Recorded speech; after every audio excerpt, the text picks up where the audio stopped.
First of all, thanks for having us. We're looking forward to, we haven't even seen the sun for a week. So this is a treat on many different levels for us to come together and talk about something I think it's fair to say a passion in both of our lives. I'm the historian, so let me start. Picture it, 1301. A middle-aged guy named Dante Alighieri going off to Rome. Things are tough in Florence. But hey, things have always been tough in Florence. There are factions in Florence.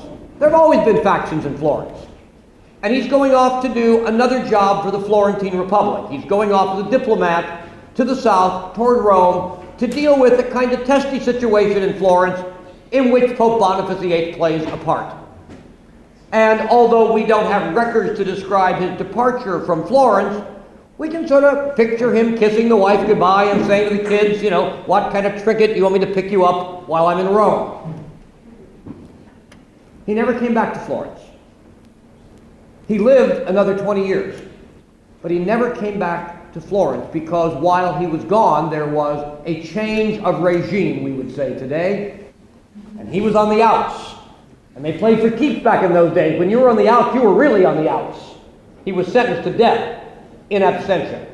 He spent the last 20 years of his life as an exile. Although again, he certainly was not naive about how politics was played. He'd always been a winner up to now. He had held the highest office in the Florentine Republic. He was a pretty well-known poet. We don't know much about his economic status, but he was certainly comfortable, if not wealthy. And then his life fell apart. And in many ways, what we're going to talk about today, this great 3-volume poem, is sort of the process of figuring out why, what this all means, and what it means in a ridiculously different set of circumstances to put his life back together and make it better than it was.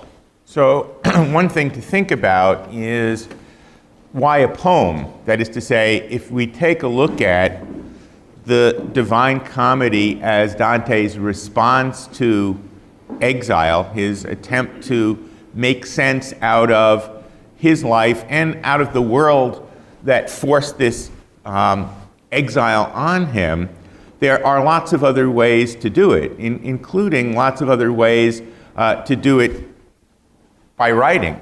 Because one of the things that's very interesting about the decision that Dante made to write what has come to be called the Divine Comedy is, first of all, the fact that he decided to do it in a poetic form, let's say, as opposed to a philosophical treatise about the nature of exile or a theological one. And then second, the decision that he made to write that poem in Italian rather than in Latin. Now this, from our point of view, of course, that doesn't seem like a strange decision at all. But this was precisely at a time when the vernacular literatures did not have the same kind of prestige, at least in university circles, as things that were written in Latin. And so to make that decision, to write the sucker in Italian rather than in Latin, and Dante was certainly perfectly capable of doing both, as we know from a number of Latin treatises that he has left behind, was something that was very carefully and consciously thought out. Well, one of the reasons for it, of course, was that he was aiming for a somewhat larger audience.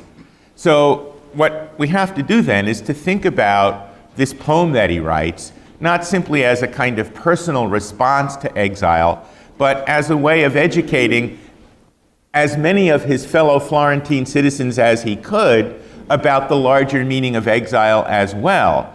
In other words, in this sort of strange paradox, the decision to write the poem in Italian turns out to be a decision to present a gift to the very people who had bounced him out of Florence when he was in the middle of the journey of his life, or at least a couple years after, when he was at the very, very height of his success as both a politician and a poet.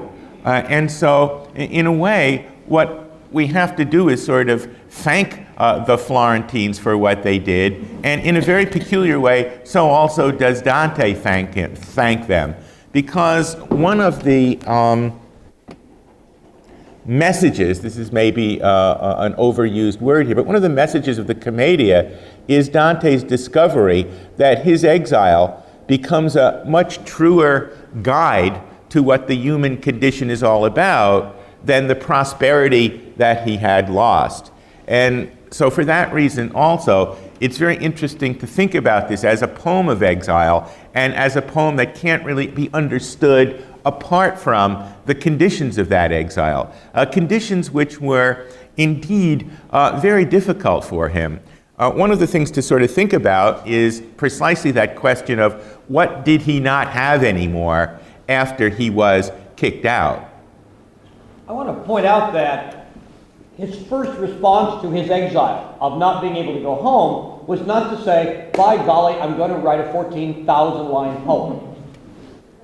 In fact, although scholars argue forever over exactly when the poem was begun, hardly anybody puts it before around 1308. In other words, about 7 years after that journey from which he never returned to Florence.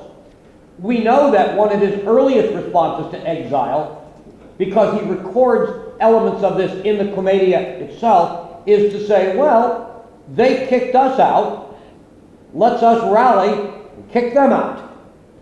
After all, this is the way Italian politics were, and some would probably say are, played.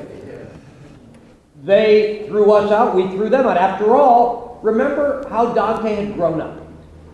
He was born in 1265. It's really a peculiar time in Florentine history because, in general, in this great struggle between the two famous factions, the Guelphs and Ghibellines, Florence was a Guelph city, and Dante was a Guelph, but he was born during a period of time when the Ghibellines ruled. And when he was 1 year old, the Ghibellines were kicked out once and for all. They're around, but they never come back into power. Now, Ron and I were both born just before the end of World War II. I was less than 2 when my dad came home from the war. But I know what I heard as I grew up. World War II stories. Over and over and over again. I can give you minute-by-minute accounts of incredibly interesting things that happened in Burma during World War II, because I heard them so many times. Well, we have to think that Dante grew up on those old Guelph Ghibelline stories. He doesn't remember when there was a trading of power, but he knows how the game is played in the previous generation, and of course you always assume that's sort of the way it's played in your generation. What did the Guelphs do when they got kicked out? They rallied and kicked out the Ghibellines. And so we know that Dante joined with some other people from his faction who were exiled after 1301, and we know there were actually military attempts to sort of counter-coup, if you will, to put it in somewhat modern and perhaps exaggerated language. And we know that that didn't work. But we need to remember that, again, when Dante was discovering that he could not go home, it didn't mean he said, let's write a poem. That the poem itself is a considered response.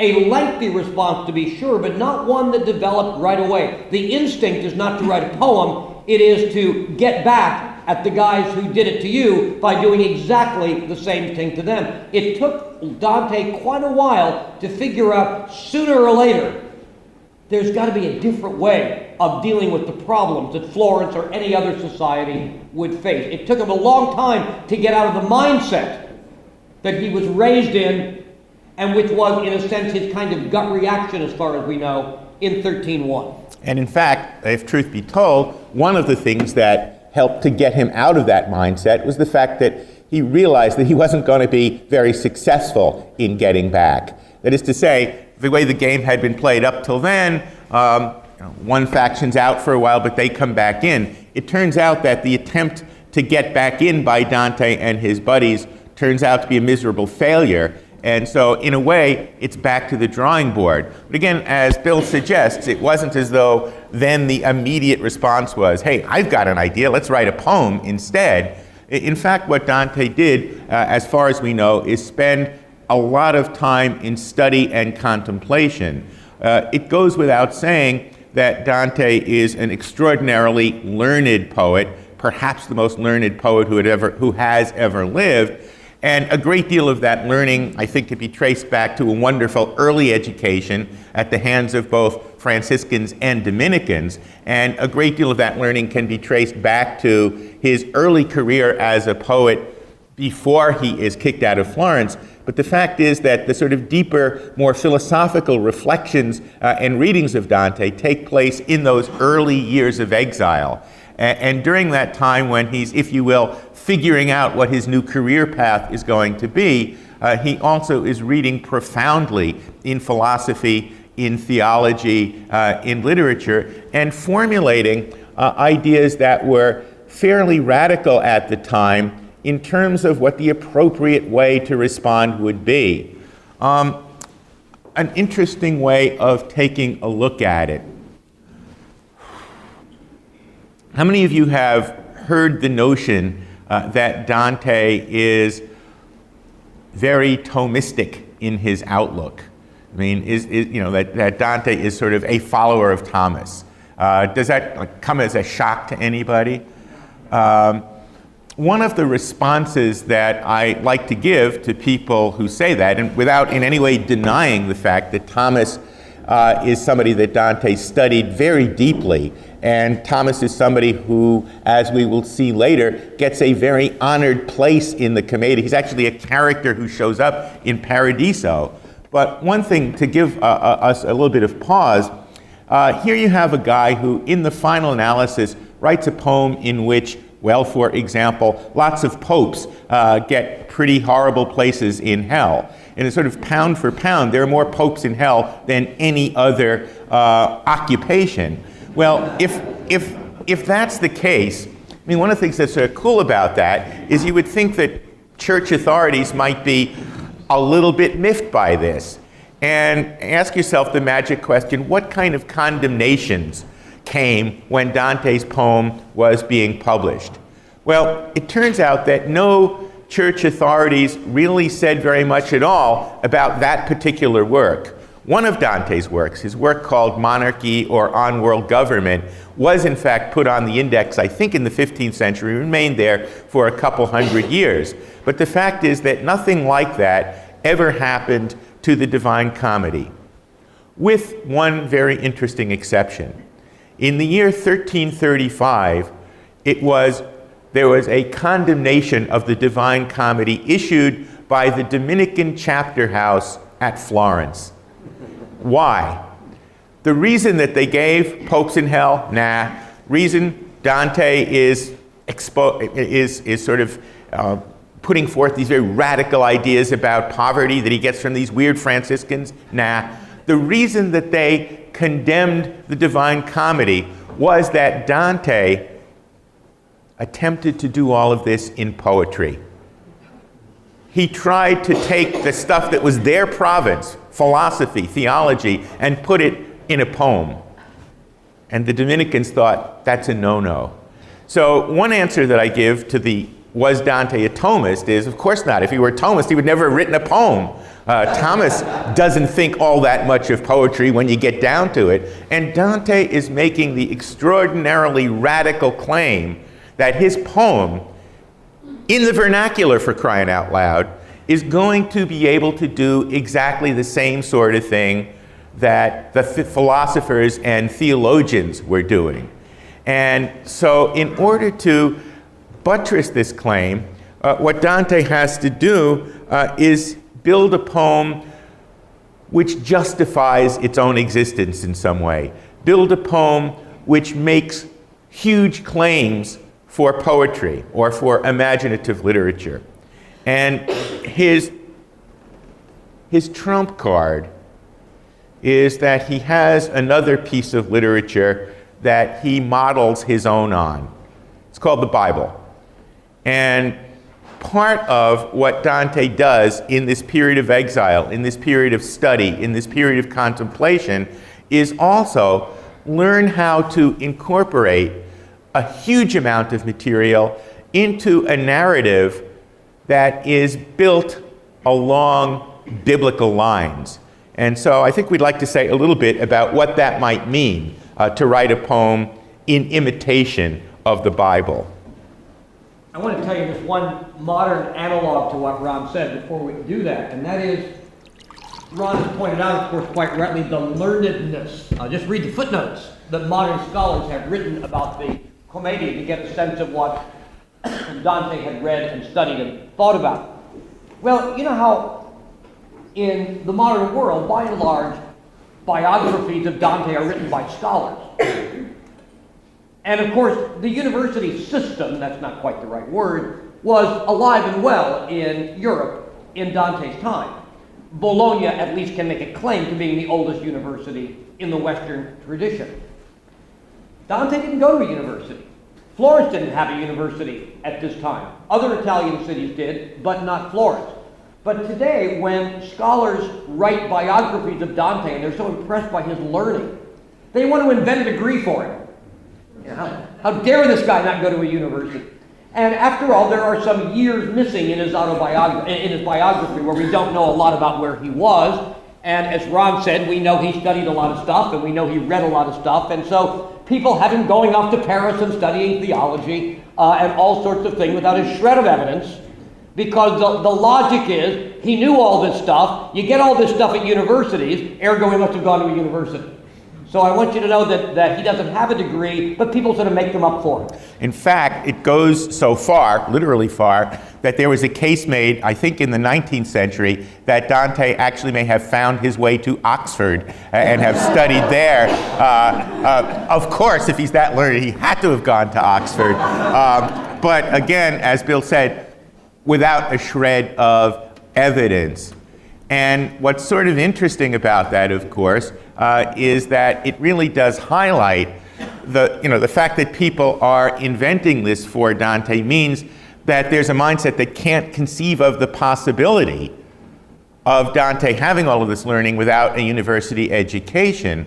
Well, that it's that same mindset which is so resistant to the idea of doing this in a vernacular poem rather than in the form that the university both invented and promulgated in terms of the philosophical and theological modes of inquiry of the universities itself. Dante's claim is, I'm doing it in a different way. This idea, by the way, is not dead. We held some seminars on our own campus for faculty with Dante because we have a required course where all of our students must read the Inferno, and therefore a lot of different professors, many of whom don't have any formal training in this particular book, are going to be teaching it. So, we go to seminars about Plato's Republic, and they come to seminars on Dante. And we had this one guy in our philosophy department who said, well, if this is so damn philosophical, why didn't you just write a philosophical treatise and tell it straight?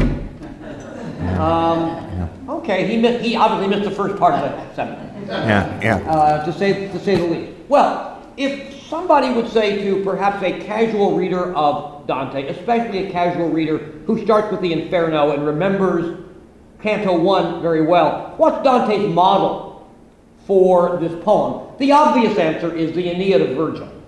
And that's a good answer, and that's a right answer.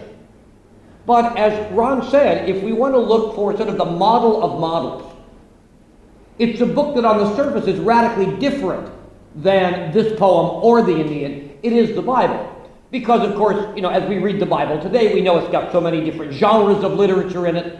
We know that it's written over such a long period of time, that it has a lot of different authors. All those sorts of things that modern people emphasize about Scripture make it seem to us so different from a poem that one author wrote focused on one person journeying from, ignorance to knowledge and from despair to bliss and all the rest. So how is it that the Bible, Ron could claim, is the great model for this poem? Well, there are a lot of ways to begin to answer that. First of all, we need to remember that although today in modern biblical scholarship, we tend to sort of chop it up and look at it in pieces and analyze all kinds of things and put them in historical context and do various sorts of criticism of them. Let's remember that the Bible begins at the beginning and ends at the end. Okay, that may not be the most obvious thing to say, but it starts in the beginning and it ends at the end of the book of Revelation. And so there is, with all the, we might say, the side stories and whatever, there is a story, there is a line that runs through it. It starts somewhere and it goes somewhere. And we, in all of our attempts to break down the various authors and whatever, we don't want to forget that in certain ways the Bible has a kind of unity to it and a theme to it that begins. I always say to my students, you look at the way the first 11 chapters of Genesis are set up, and then you look at chapter 12, where God calls Abraham, and what you discover is we find out how humans are meant to be in their relationship with God and the physical environment in which they are created. You see all the screw-ups and all the penalties for those screw-ups, and you see this separation, this barrier between humans and God. And then, beginning in chapter 12, God says, I've got a plan. And that plan begins, of course, with Abraham and the calling of Abraham. And I say to my students, in many ways, therefore, from Genesis 12 to the end of the book of Revelation, the story is, how do they get back together? How do we get back to the way things were meant to be? How does that barrier come down? And if we need to stand back sometimes beyond a lot of our modern concerns, legitimate scholarly and spiritual concerns about all the various pieces of biblical literature, and remind ourselves that there is a broader way to look at it in which we can see it as a book with a story and a theme, even though there seem to be a lot of sidesteps along the way to telling that story. And of course, for them, they would not even have looked at it primarily as a text in itself, sort of self-contained, but rather as a text which narrates God's work, God's action in history. And since that history begins at the beginning and ends at the end of time, it means that we are enfolded inside the narrative that the Bible tells, rather than sort of being on the outside looking in. And so that in some ways, what happens is that Dante tries to say, well, okay, it hasn't ended yet, and so let me, in a way, add to that story, not only by telling something that can be kind of piggybacked onto the Bible, but that uses basic biblical narrative themes. And of course, the narrative theme that was most compelling to him was the story of the Exodus, and the story of the Exodus as it is kind of recreated in the New Exodus or the New Covenant.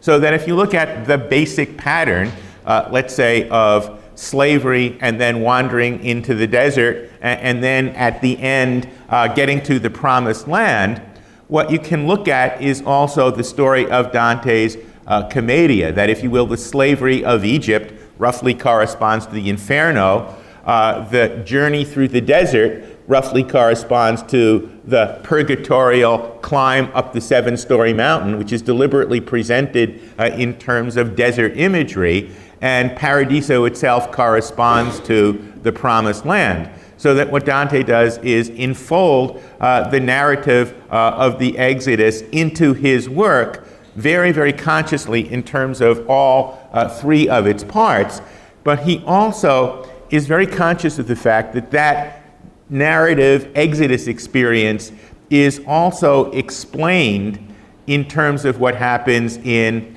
the New Covenant, and that it has to be understood in terms of New Testament history as well. Because folks in the Middle Ages were very conscious of how to deal with, or the necessity to deal with, the kind of peculiar problem of having 2 separate kinds of scriptures for Christians, and the way that they had to use one to help interpret the other. Over the course of the early Christian centuries, of course, all Christian writers dealt with that issue. That is to say, what is the relationship between, well, 3/4 of the Christian Bible, which is, after all, the Hebrew Bible, and that other quarter, written in a different language, written in a different time, having a somewhat different focus on the surface, which, of course, Christians call the New Testament. And although a number of authors sort of played with how you deal with this complete body of literature, which has this special status for Christians, the system that was well known to Dante, the most common system, was one ultimately worked out by St. Augustine in the 4th and early 5th century, which is to say, we call it today this fourfold interpretation of Scripture. That is to say, every single line of Scripture can be read at a number of different levels. And it's important to know those levels and to know how they relate to one another, because together they provide us a way of understanding. God wrote this book. In some ways, God being the author of Scripture, obviously, God wrote this book, and we need to read it at more than one way. It's not just a story. It's not just an allegory. It's not just this. It's not just that. But this fourfold way of interpreting Scripture becomes extraordinarily important to almost all medieval thinkers. You will find today, mostly still in manuscript, for example, these line-by-line commentaries on all of Scripture, trying to find all four levels of meaning in each one. It becomes a kind of science that is done in the medieval schools, and then later on the medieval universities, especially in the north, and especially in Paris. But we ought to say a little bit about this fourfold level, because Dante not only consciously uses it in reading Scripture, he uses it consciously in writing the Divine Comedy, and even tells us so in a letter that he wrote to one of his patrons, Congrande della Scala. What he says there is, if you take the model provided by the Exodus narrative, and Dante doesn't go to Exodus itself. Interestingly enough, he goes to Psalm 113, which retells the Exodus story in a poem. He says we can look at it in four ways. Number one, of course, what he calls the literal level, is the events themselves that are described there. As he says, the movement from slavery to freedom that is described in the Exodus. He says, however, that that really is a kind of type, a kind of prefiguration for another event that is going to take place in the future, our redemption, again in Dante's words, the redemption wrought by Christ. All right? So he says that it existed as a historical event, but can't be fully understood unless you see its relationship to another historical event that takes place in the New Testament. He says this also has a moral meaning.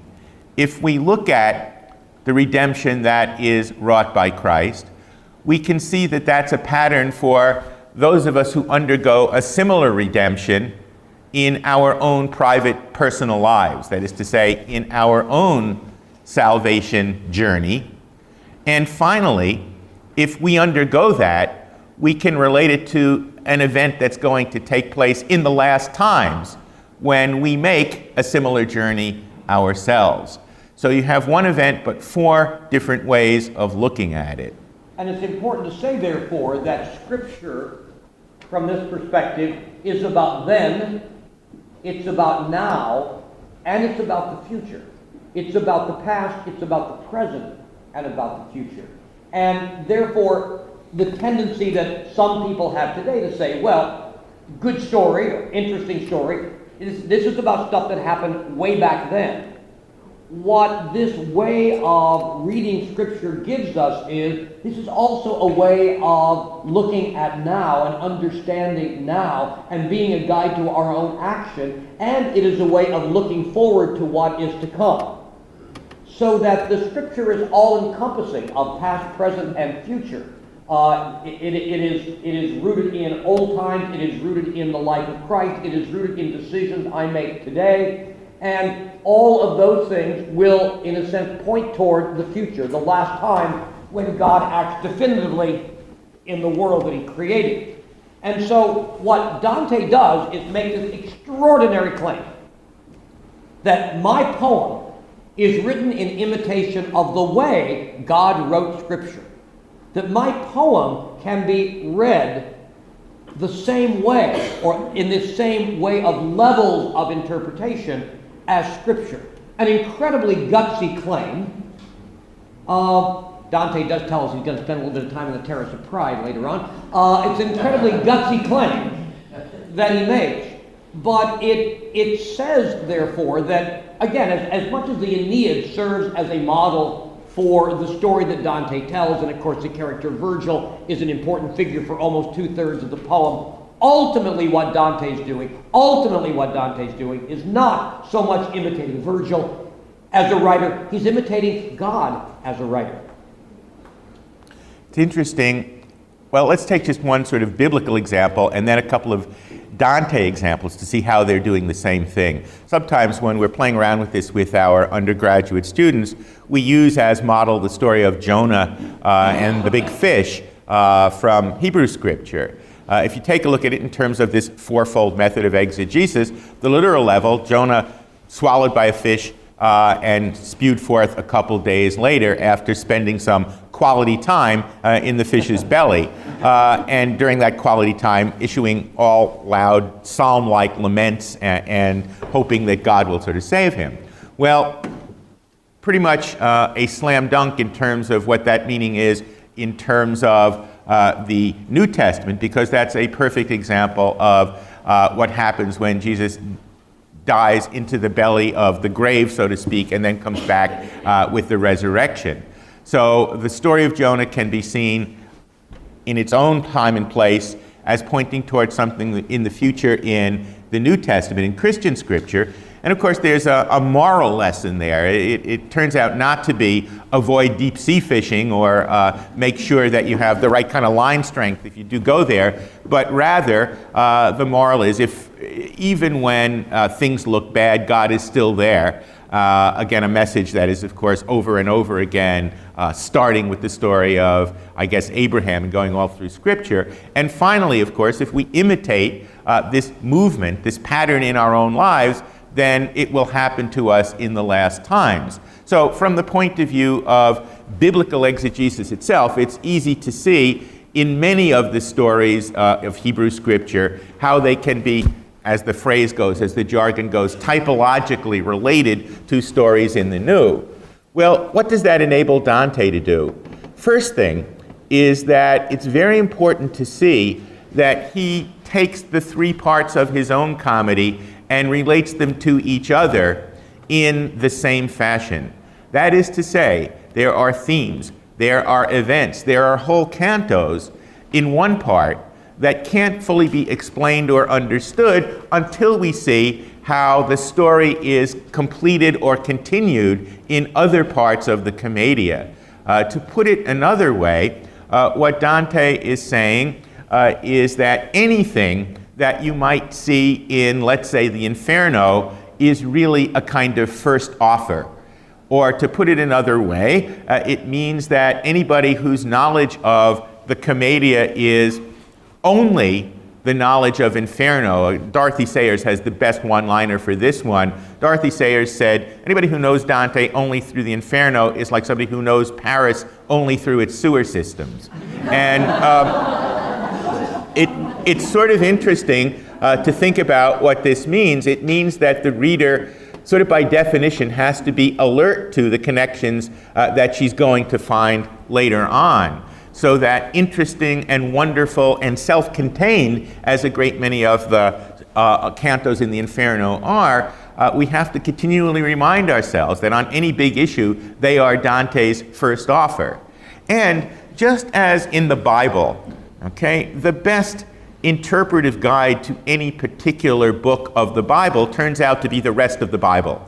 The kind of context that the rest of Scripture provides. So also for Dante, the best interpretive guide for the Commedia is the rest of the Commedia. To see how any one incident relates to, reverberates forward and backward to other things that we've seen becomes a sign that we're starting to get it right when we're taking a look at the poem. So that turns out to be a very important issue. But Dante goes even further with this way of looking at things, because what he does is say, in fact, it's not simply the Commedia itself which serves as the best guide to any one part of it, but his work has to be related to those other texts that he brings in as authoritative as well. Bill has already mentioned one of them, Virgil's Aeneid. He manages to use episodes from the Aeneid as an interpretive guide to the Commedia as well.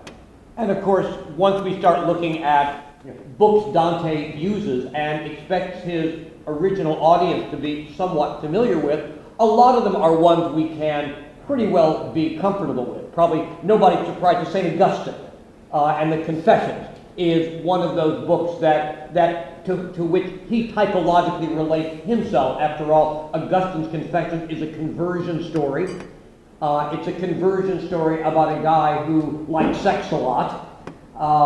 There are going to be some patterns that we're going to see in Dante's own life, as well as stories he tells of those he meets in the afterlife that relate this story to the Confessions of Augustine. One of the difficulties we have sometimes is when we're looking at books that are quite influential to Dante, is that his list of the classics is a little bit different than our list of the classics, for example. So he's never read Homer. He's never read, I'm sorry, this is the historian in me, Thucydides. He's, with very small exceptions, not read Plato. For example, he's not read Plato's Republic. On the other hand, he's read some Roman authors and loves some Roman authors that today are not terribly widely read. Statius being a very good example, whom he uses especially in the Purgatory. So that you can't just go to the classic section of Borders, pull off 10 volumes at random, and say, I'll now get to read what Dante has read and what Dante incorporates into the Commedia. So we need to be aware of the fact that his way of looking at classical antiquity is in part limited by what's available, but also differences in value. It's probably fair to say that in the 20th century, well, or let me put it another way, the 20th century has not probably been real kind to Cicero, for example. That probably Cicero sort of lost some of his stature in the 20th century. But to almost anybody familiar with the classics before the 20th century, Cicero is at the very, very top of things. And he certainly is for Dante, as well as for many, many authors during the Renaissance and far beyond. So we need to adjust for those things. Another point I would make in taking this typological argument forward is, how does Dante help us to put ourselves in the Commedia? In other words, where is this moral sense? How do we find guidance for ourselves? Well, first of all, let me remind you what line 1 says of the Divine Comedy. That is, say, the first line of the first canto of Inferno. In the middle of the journey of our life, okay, our plural, life singular, nostra vita. And that's very important. Because, of course, we know that we all live as individuals, and we all have our own stories, and we all have the details of our lives that differ from one another greatly. On the other hand, what Dante is going to try to do is tell a very personal story in ways that relate to everyone, because we live this life, not these lives. And so we know from line 1 that Dante is going to try to combine the personal and the universal. This is not a sort of formal allegory where people run around being called everyman and stuff like that. On the other hand, this is not just about this Florentine guy that got screwed up. It is both at the same time. And if we ask what are some of the techniques that Dante uses to bring us into the Commedia, one answer I think that Ron and I would give, where we also find it in the art of the same time, is with a certain kind of realism. If we look at the painters of Florence in Dante's time, Giotto preeminently, one of the things, of course, that Giotto is known for is that, well, his figures have real solidity. That sheep looks like a sheep. We see some attempt to give us three-dimensional space. There's a certain kind of, not what we would call photographic realism, but attempt to move toward a realism of detail. That tree looks like a tree and not a symbol of a tree. And I might be able to tell it's an oak tree rather than a pine tree because of the way that Giotto paints. And in many ways, what this does is help to bring us into that visible world that Giotto is creating. And in many ways, we find the same kind of thing with Dante. I mean, most of you, I assume, are more familiar with the Inferno than the other parts, because everybody is. But if we look at the descriptions that Dante gives, what I'm seeing down here in hell reminds me of, and then he will give a very, very detailed description of an agricultural activity, or he will remind us of the spring floods in Padua, or whatever it might be. And the very kind of realistic detail that Dante gives is a way of drawing us in. and say we're not simply observers in this journey, but we in some way get to go along with Dante. Just as Dante gets to go along with Virgil, we get to go along too. And it's very important to have that experience and to see the techniques that Dante uses to encourage us to recognize this as our experience, not just his experience. Again, piggybacking onto that, I think we could say a little bit more about the influence of Augustine and Augustine's Confessions. One thing that's sort of interesting about the decision to write a poem is that in addition to having the Bible as reinforcement for the fact that poetry can have the same kind of zip as theology and philosophy, he also has the tradition of epic poetry to fall back on. Now, as Bill mentioned, he didn't know Homer directly, but he certainly did know Homer by sort of the medieval equivalent of monarch notes. Okay, there were some Latin summaries of it. So he knew the basic stories. And in fact, it's sort of interesting if you take a look at something like his depiction of Ulysses. It's a neat combination of Virgil and distilled Homer, and then Dante adding to that story with his own genius. But when you look at the epic tradition, one thing that's very interesting is that the heroes in Homer are folks named Achilles and Hector and Odysseus. The folks in Virgil are named Aeneas and Dido and folks like that. The hero of Dante's poem is a guy named Dante. And you want to ask, well, wait a minute, where did he get the moxie to put himself at the center of an epic poem?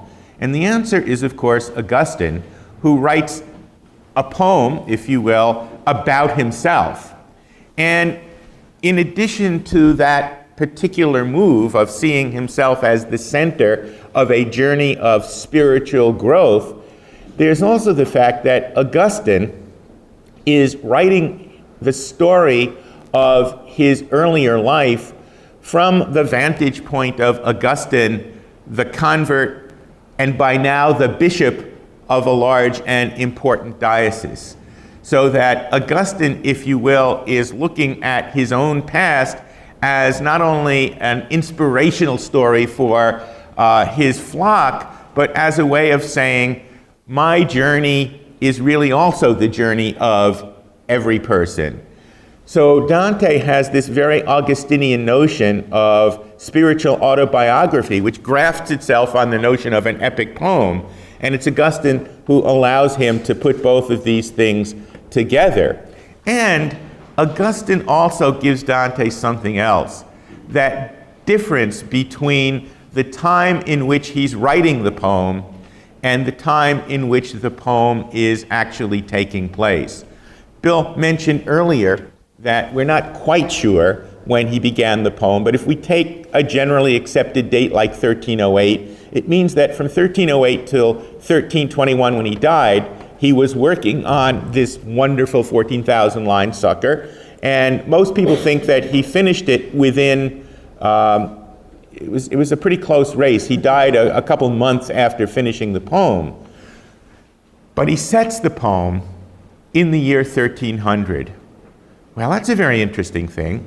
One of the things that it means, of course, is that Dante, the writer, has a vantage point which is not given to Dante the pilgrim.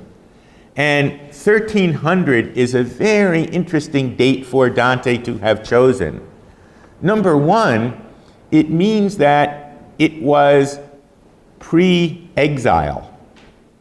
Dante was still a wheeler and dealer in Florence in 1300. In fact, one could argue that he was at the height of his political career, a prior in the city, for crying out loud. And in addition, he was a hotshot poet. He was somebody who was known within this group of sophisticated, worldly young Turks for changing the way poetry was written in Italy. So in two ways, as poet and as politician, at the top of his game. And yet, he begins this poem by talking about his sort of spiritual exile from himself. Well, what's up with that?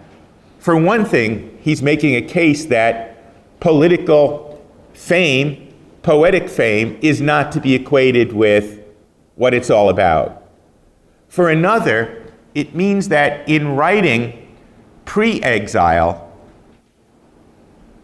he can talk about events in his exile as things that are going to happen in the future.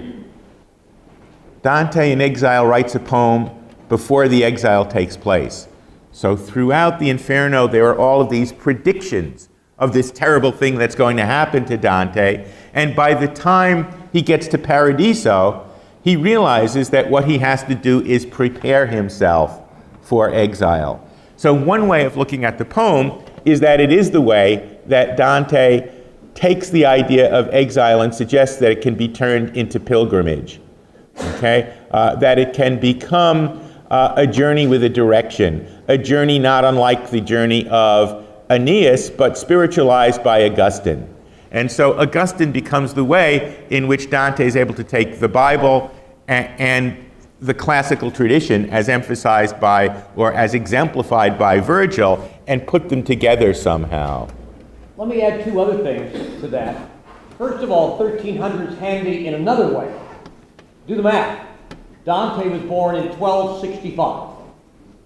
He was 35 years old, and in much of the way the biblical tradition is interpreted, a full life is 70 years.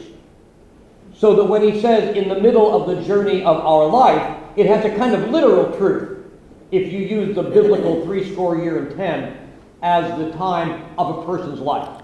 Let me add a second thing. Most of you look like you've had the same experience I've had. That is, you've gone to some reunion of your high school or college. And I don't know about you, but the way I prepared was to get out the yearbook from my senior year. Of course, what guys all hope is the other people have bigger bellies and less hair than you do. Those are the great goals. But beside that, you want to be sure you recognize these guys. But you read the inscriptions in your yearbook. And when I got ready to go to my high school reunion, I got out my yearbook, and it said, "Dear Bill, we've had 4 great years together. We will never forget those events in," and then list them all. "We will be in love forever, signed Sue." Not a clue which Sue in my senior class wrote that. The point, of course, is that when you're 18, certain things seem very important. When you look at them 25 years later, certain things that were vitally important then you've literally forgotten about. They've moved away from the center of your life. And things that did not seem very important that you were doing at 18, you now see the value of. And that's true certainly with Augustine's Confessions. This is a Catholic bishop writing about his wanton youth in some ways, which of course at the time he did not know was wanted. And similarly, Dante adopts that strategy and adapts that strategy to this poem. Dante can look back at the 35-year-old Dante, who on the surface, in the eyes of the world, was doing great in 1300. And he can penetrate to who he really was.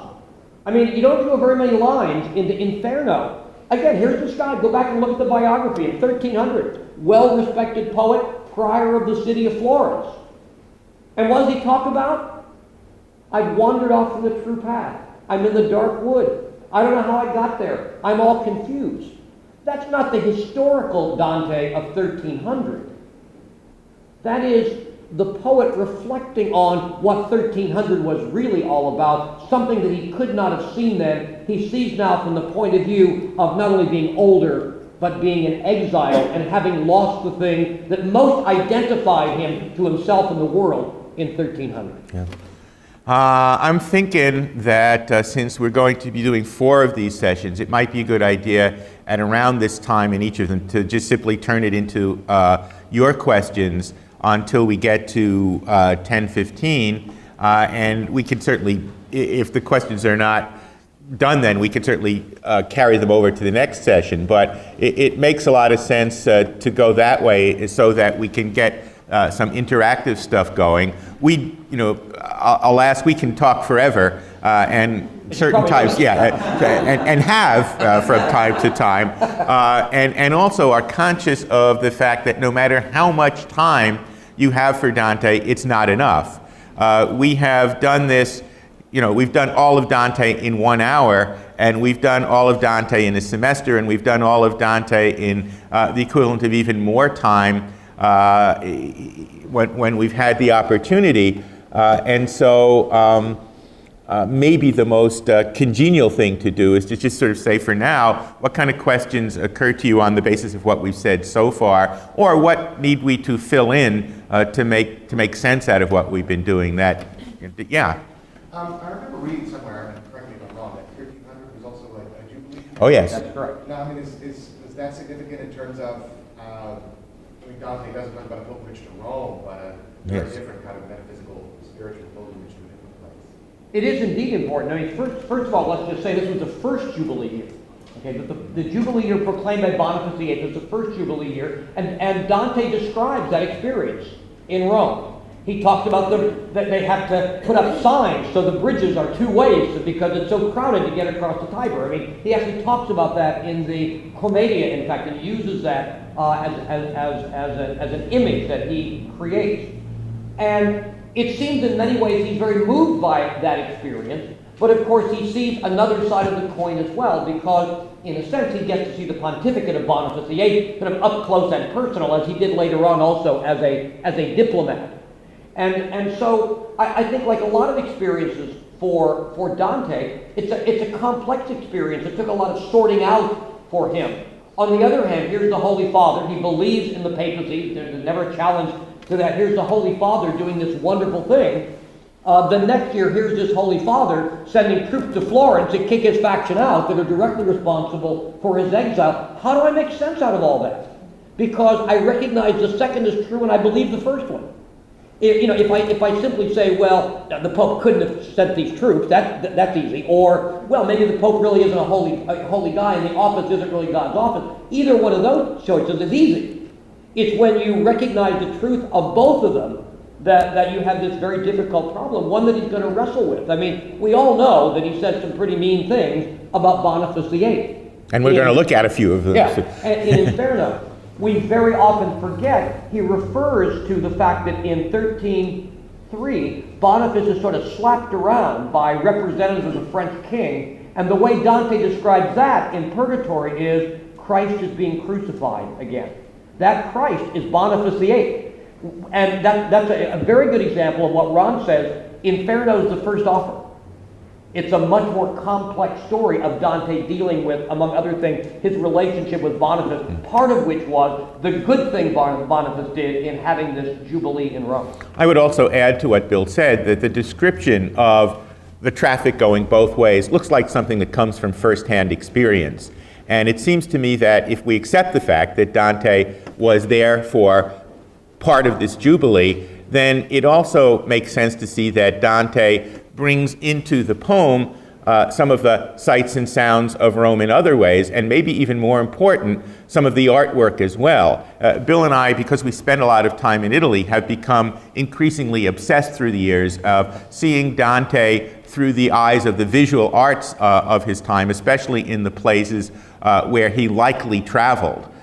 So that, for example, if you wanted kind of an itinerary of art that gets into the comedy, you would start with Ravenna and the mosaics there, because that's where Dante lived when he wrote the Paradiso, or much of it.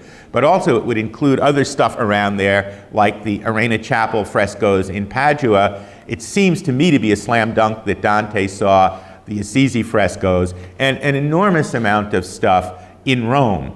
And all of that, I think, finds its way into the Commedia in ways that are yet to be explored. That the way in which Dante makes use of the material culture of Italy in the time of his exile is something that is in some ways analogous to the way in which he incorporates verbal texts like the Bible and like and like the Aeneid and like the Confessions.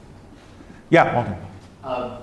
Dante leaves for the trip to Rome, and he's going to bring back the trinkets and all that to his family. First of all, does he have a checking account?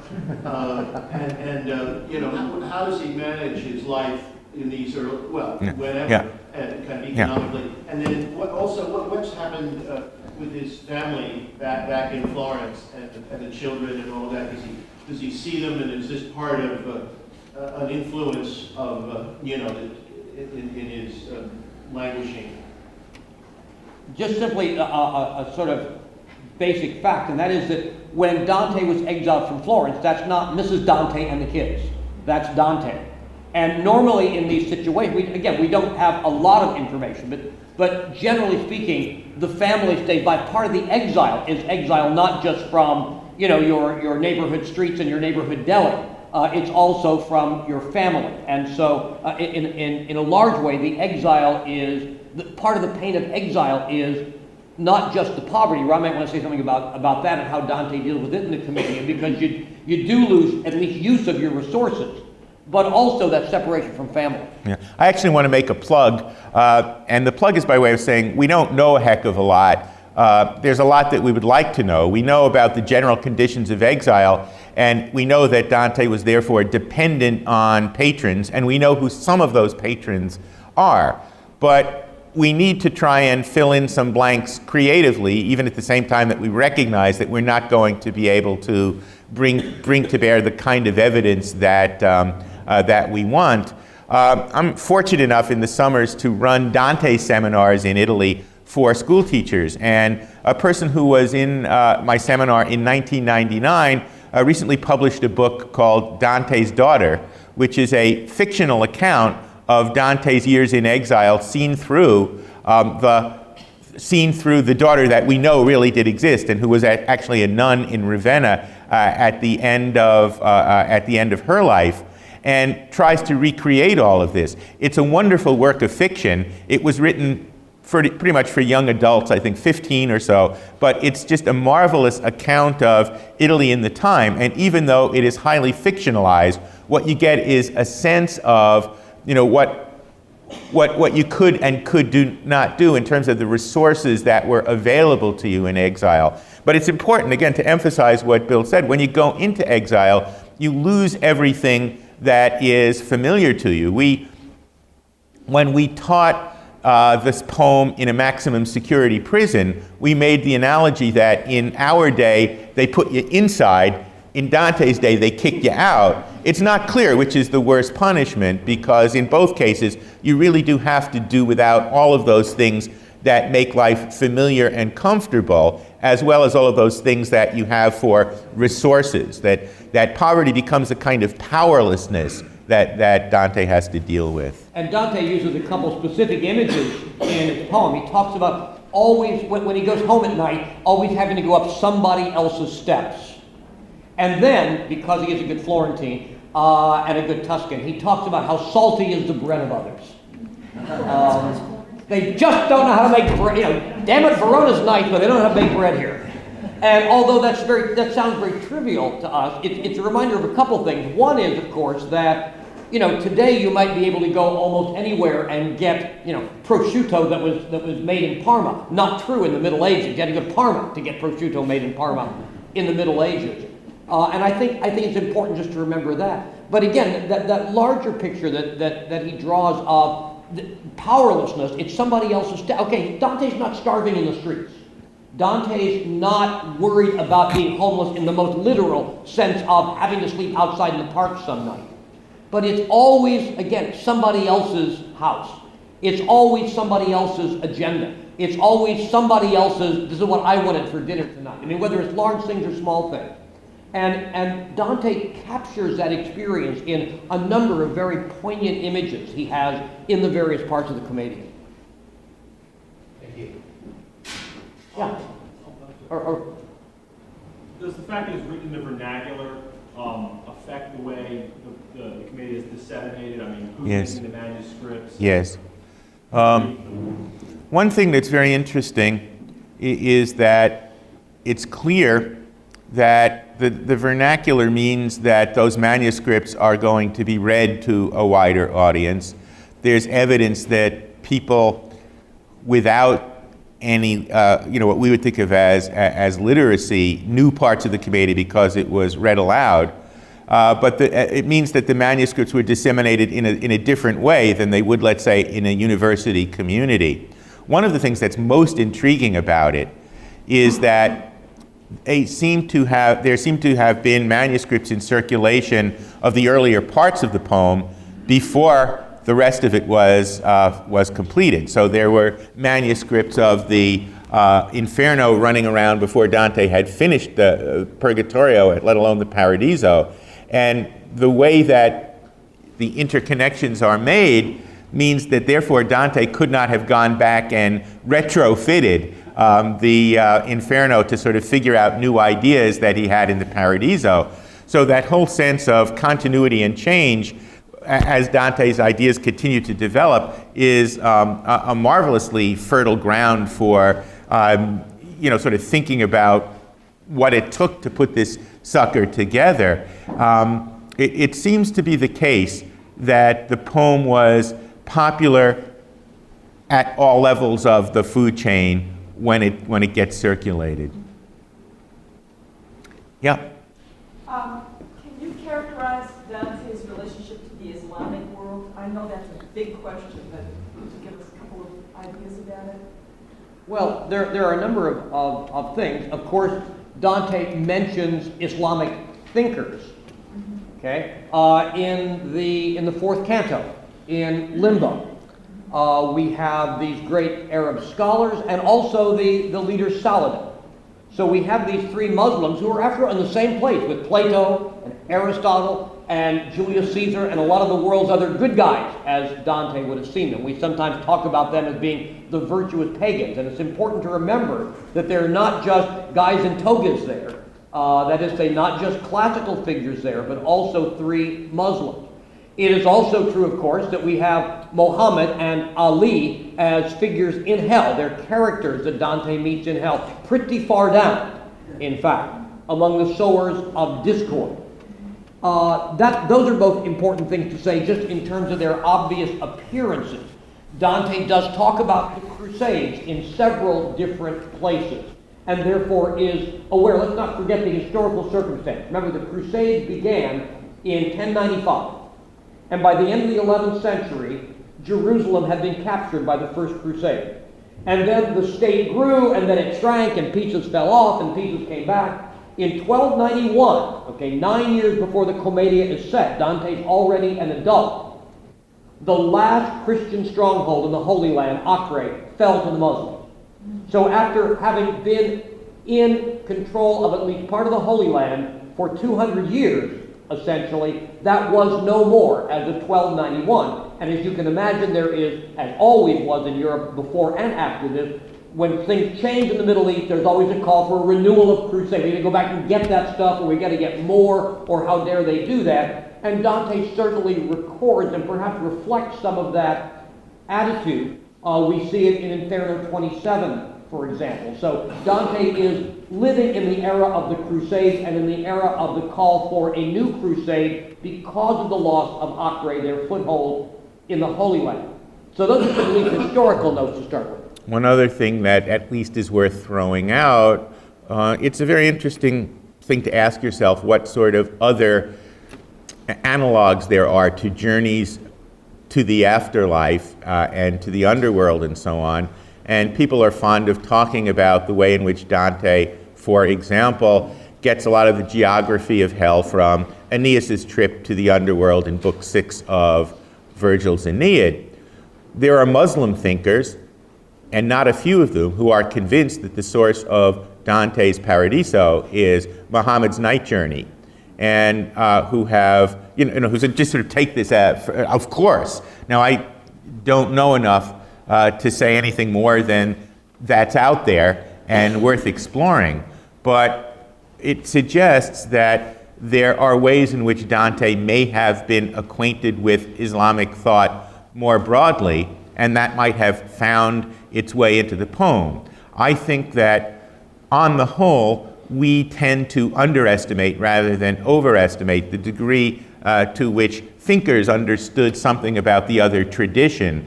Certainly it's amazing to know how much, let's say, Dominican thinkers knew about Islamic thought around the same time. I don't see any reason to assume that Dante didn't. But of course, further development awaits Dante scholars who know more about the various aspects of Islamic culture. What education do we know he had? He wasn't a No. Yeah. Well, I like to think that he was taught equally by the Dominicans at Santa Maria Novella and the Franciscans at Santa Croce. Their studium generale was sort of open to people who were not in the order. And at the time that Dante was growing up, in the Dominican house was somebody who had himself been taught by Thomas Aquinas, and in the Franciscan house was somebody who had himself been taught by Bonaventure. So Dante, if you will, heard things, if not direct from the horse's mouth, at least direct from the horse's mouth once removed. And it seems to me that Dante probably took advantage of that, so that he was well on his way to being an enormously well-educated person before the exile. It seems to me that he got a very, very good education in rhetoric. If nothing else, the early poems prove what a brilliant student of Latin he was, as well as the vernacular languages. So I think there's every reason to think that he was extremely well educated, and we should not assume that if you think of university education as specialized for people who are going in a certain direction, then you don't have to make the assumption that being educated means going to the universities. Just as one example of that, there's a new book out by a guy named Ron Witt who argues that if you're looking for the origins of what is usually called Renaissance humanism, the place you look, really in Dante's time, now late 13th century, is to notaries. Because notaries were, of course, the professionals who drew up documents. Not just legal documents, although in Italy they still draw up wills and things of that sort. But that they were the ones who were the first to become really sensitive to elements of classical rhetoric and being able to write more effectively. Brunetto Latini, whom Dante puts in hell, I might add, would be among those in Florence. But now what scholars are doing is really arguing that therefore, even more than we thought before, Renaissance humanism, a certain attitude toward the classics and language and whatever, doesn't originate in what we would think of as sort of highfalutin intellectual circles, and certainly not formally in universities, which were primarily to train theologians and lawyers and medical doctors, but rather it originated in more localized, less fully institutionalized forms of education and tradition that existed in a variety of Italian cities, Florence being among them, but by no means a leader at the beginning. Many people look to Padua as the place where that was really flourishing even before Florence, and of course Dante spent some time in Padua and lived in nearby Verona for a while. Please. I'm just wondering why is the connection between Boethius and Dante? Just also think of what you were saying before about Ravenna. The connection is huge.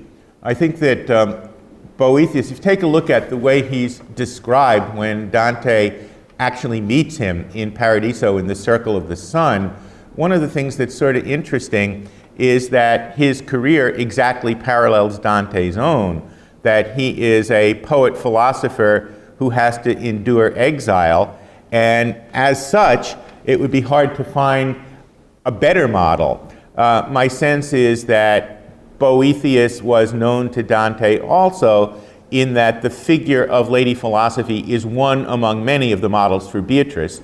And so I would say that in terms of profundity and in terms of sort of conception of the Commedia would have been a very, very different breed of cat without Dante's Boethius. And of course, sort of meditating on what Boethius has to say about exile is really the closest to the Commedia itself. And notice that what you have there is a treatise of philosophic depth, but one that is done partly in prose, partly in verse. So, it's a pretty intense relationship, I would say. And there are a number of Boethius sightings in addition to the fact that he's actually in there with the sages in the Circle of the Sun. One other thing that I would add is that the consolation of philosophy turns out to be, Boethius's idea was to take the best of Plato and Aristotle, to put it in Latin, to synthesize it so that in the New Age, when Greek was dying out, people would still have access to these thinkers. Well, because of that, it seems to me that Boethius is sort of the great restatement of Plato's Timaeus, which is the one dialogue of Plato that Dante actually knew and mentions by name in the Paradiso, so that there's a kind of direct line from Plato through Boethius through Dante in terms of ideas about the structure of the cosmos, which Dante puts to good effect in the way that he figures his Paradiso. We're probably a little bit overdue for a break, and what time?